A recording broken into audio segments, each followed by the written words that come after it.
Imagine spending $1,800 on a designer trash bag only for a 15-year-old kid in Ethiopia to completely outclass it using actual garbage he found on the street. No fashion school, no million-dollar studio, no celebrity parents. Just plastic bags, old tires, scrap metal, and vision. And somehow, in less than 30 days, this teenager became one of the most viral designers on the internet. Millions of followers, hundreds of millions of views, celebrities praising him, luxury brands watching him closely. His name is Kalu Putik. And the craziest part? He may have accidentally exposed the entire fashion industry. What's up, everybody? Welcome back to the channel. Today, we're diving into one of the wildest internet success stories of 2026. How a self-taught kid from Ethiopia turned literal trash into global fashion and created a movement bigger than luxury itself. And trust me, by the end of this video, you're going to understand why major fashion houses are probably panicking right now. So first, who even is Kalu Putik? His real name is Caleb. He's 15 years old, and he lives in Mekelle, Ethiopia. Now, most viral influencers blow up because they already have connections, expensive cameras, or giant production teams. Kalu had none of that. His studio was basically a wall outside, a wooden platform, and piles of discarded materials hanging behind him. That's it. But while the internet was chasing luxury aesthetics, Kalu was looking at garbage differently. Old tires? That's footwear. Plastic bags? That's a trench coat. Cardboard? That's futuristic armor. And somehow, the final outfits looked like something straight off a dystopian runway in Paris. That's what made people stop scrolling. Because your brain couldn't process what it was seeing. Wait, that came from trash? Real quick, I want to know, if somebody showed you one of Kalu's outfits without telling you the materials, would you honestly believe it was made from garbage? Be honest. Drop your answer in the comments. Now here's where things get genius. Kalu didn't just create cool fashion. He accidentally mastered the internet algorithm. And the secret is something called pattern interruption. Let me explain. Most fashion videos follow the same boring formula. Normal outfit, quick transition, cool outfit. But Kalu's videos started with literal piles of trash. Your brain expects something ugly.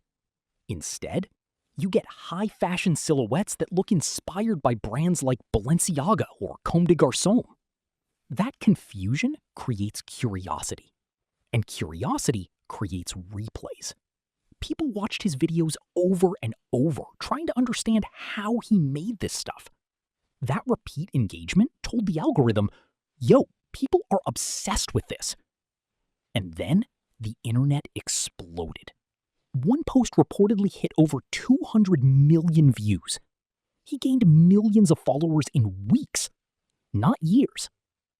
Weeks. But then something happened that turned Kalu from viral creator into an internet legend. Because eventually, Instagram itself noticed him.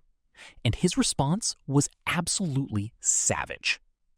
At the peak of his virality, even Instagram's official account tried reaching out to feature him.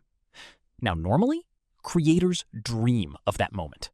Most influencers would reply in 2 seconds flat. Kalu? He ignored them. Completely.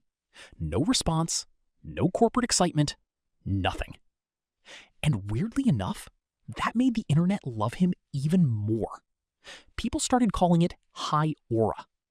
Basically, Gen Z slang for someone who's effortlessly cool without trying too hard. And honestly, that silence probably boosted his reputation more than any sponsorship ever could.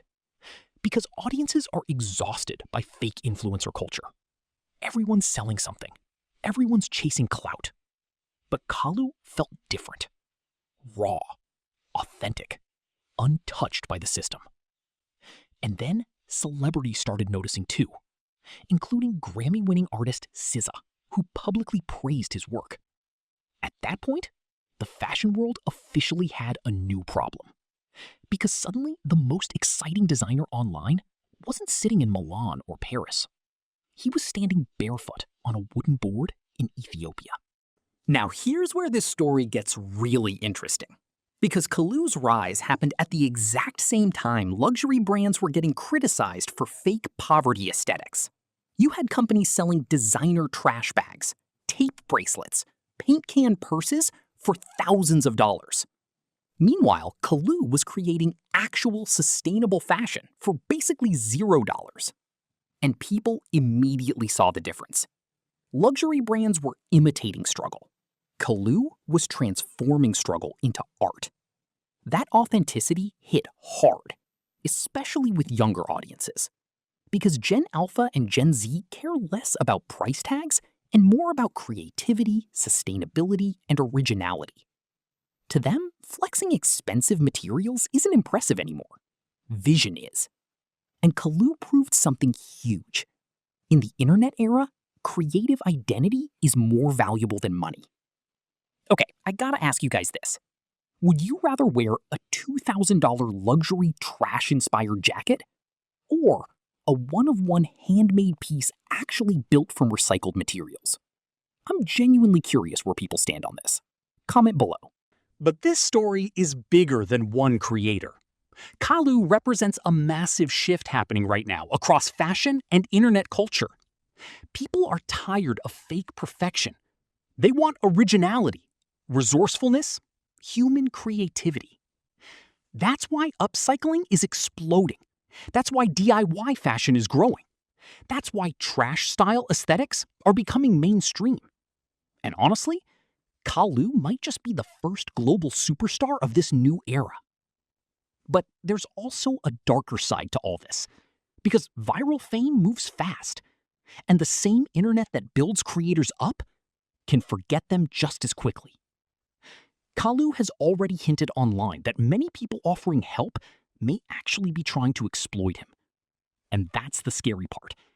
Because when somebody this talented appears out of nowhere, big companies start paying attention. Not always to support them. Sometimes to copy them. At the end of the day, Kalu Putik didn't just go viral. He challenged the entire definition of luxury. He proved that creativity can come from anywhere. That talent doesn't need permission. And that sometimes the most powerful art in the world comes from the things society throws away. A kid with no fashion degree, no studio, and no corporate backing just forced the entire fashion industry to pay attention. And honestly, that's legendary. If you enjoyed this breakdown and want more stories about internet culture, fashion revolutions, and creators changing the world in real time, hit that subscribe button, turn on notifications, and join the community. Because trust me, the next cultural revolution is probably already happening somewhere online right now. And we're going to be here when it does. I'll see you guys in the next one.